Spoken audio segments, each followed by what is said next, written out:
അല്ല, എനിക്ക് തോന്നുന്നത് കഴിഞ്ഞ വർഷം ഇന്ത്യൻ ഇൻഡസ്ട്രിയിൽ ഏറ്റവും നന്നായിട്ട് പെർഫോം ചെയ്ത ഇൻഡസ്ട്രി മലയാള ഇൻഡസ്ട്രി തന്നെയാണ്. അത് ബഡ്ജറ്റിൻ്റെ അല്ല, കളക്ഷൻ്റെ കാര്യത്തിൽ. കഴിഞ്ഞ വർഷം ഏകദേശം 12% മുകളിൽ ഇന്ത്യൻ ഫിലിം ഇൻഡസ്ട്രിയിലേക്ക് മലയാള സിനിമ കോൺട്രിബ്യൂട്ട് ചെയ്തിട്ടുണ്ട്. പ്രീവിയസ് വർഷങ്ങളിൽ 6% ഒക്കെ കോൺട്രിബ്യൂട്ട് ചെയ്തിട്ടുണ്ട്. അതാണ് അതിൻ്റെ ഒരു എക്സാക്റ്റ് അവസ്ഥ എന്നാണ് എനിക്ക് തോന്നുന്നത്. രണ്ടാമത്തെ കാര്യം, കഴിഞ്ഞ ദിവസം ബോംബെ എന്നുള്ളൊരു സ്റ്റഡി പറയുന്നത് ഏറ്റവും കൂടുതൽ ടെലഗ്രാം ഉപയോഗിക്കുന്ന ഇൻഡസ്ട്രി കേരളമാണെന്നുള്ളതാണ്.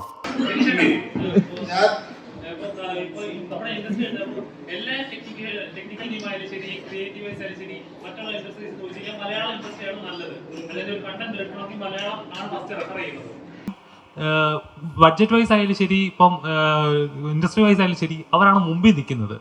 ഇപ്പോൾ കണ്ടന്റ് ഓറിയന്റ് വൈസ് മാത്രം ടെക്നിക്കലി നമ്മൾ മുന്നിൽ നിൽക്കുന്നത് പറഞ്ഞാലും ബഡ്ജറ്റ് വൈസ് നമ്മൾ പുറകിലോട്ടല്ല നിൽക്കുന്നത്. പല പടങ്ങളിലായിട്ടും ബ്ലോക്ക് ബസ്റ്ററിലായാലും 1, 2, 4, 5 പടങ്ങളേ ഉള്ളൂ എടുത്ത് പറയാനായിട്ട്. എന്തുകൊണ്ടാണ് നമ്മൾ ബാക്കോട്ടായി പോകുന്നത്? അല്ല, എനിക്ക് തോന്നുന്നത് കഴിഞ്ഞ വർഷം ഇന്ത്യൻ ഇൻഡസ്ട്രിയിൽ ഏറ്റവും നന്നായിട്ട് പെർഫോം ചെയ്ത ഇൻഡസ്ട്രി മലയാള ഇൻഡസ്ട്രി തന്നെയാണ്. അത് ബഡ്ജറ്റിൻ്റെ അല്ല, കളക്ഷൻ്റെ കാര്യത്തിൽ. ഇൻവെസ്റ്റ് ചെയ്ത മണിയുടെ കാര്യം വെച്ച് നോക്കി കഴിഞ്ഞാൽ സാധാരണ നമ്മളൊരു 6% ഒക്കെ കോൺട്രിബ്യൂട്ട് ചെയ്യുന്നത്, എനിക്ക് കണക്ക് കൃത്യമാണെന്ന് അറിയില്ല, ഞാനിങ്ങനെ കേട്ടതാണ്.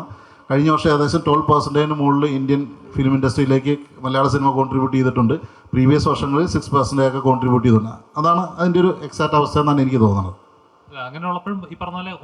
അതിനെ കാര്യം അത് ആ സിനിമയുടെ ഇപ്പം മലയാളം ലാംഗ്വേജ് സിനിമകൾ കാണുന്ന ആളുകളുടെ എണ്ണത്തിലുള്ള കുറവ് തമിഴ്നാട് പോലെ അല്ലെങ്കിൽ തെലുങ്കാന, ഹൈദരാബാദും പോലുള്ള വലിയൊരു സംസ്ഥാനവും കേരളം പോലുള്ള ചെറിയൊരു സംസ്ഥാനവുമാണ് എന്നത് തന്നെയാണ് അതിൻ്റെ പ്രത്യേകത.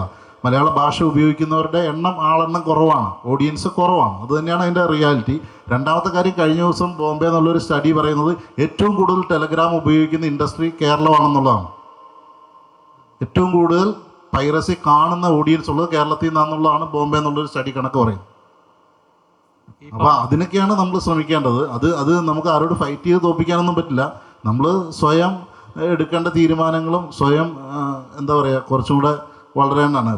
ഇപ്പം OTT പ്രൈസ് ഡൗൺ ആകുന്നതിൻ്റെ പ്രധാന കാരണമായിട്ട് അവർ ആരോപിക്കുന്നത് പൈറസിയാണ്. തിയേറ്റർ എന്നുള്ളത് മാറി ഇപ്പോൾ OTT പോലും ഇപ്പോൾ കച്ചവടം നടക്കാത്ത ഒരുപാട് പടങ്ങളുണ്ട്. അപ്പോൾ ശരിക്കും പറഞ്ഞാൽ OTT പോലും എന്ന് പറഞ്ഞാൽ OTT ഇവിടെ കച്ചവടം നടക്കാൻ തുടങ്ങിയിട്ട് ഒരു 5 വർഷത്തേക്കുള്ള ആയിട്ടില്ല. അതിനു മുമ്പ് ഇവിടെ സിനിമ ഓടിക്കൊണ്ടിരുന്നത് തിയേറ്ററിൽ തന്നെയാണ്.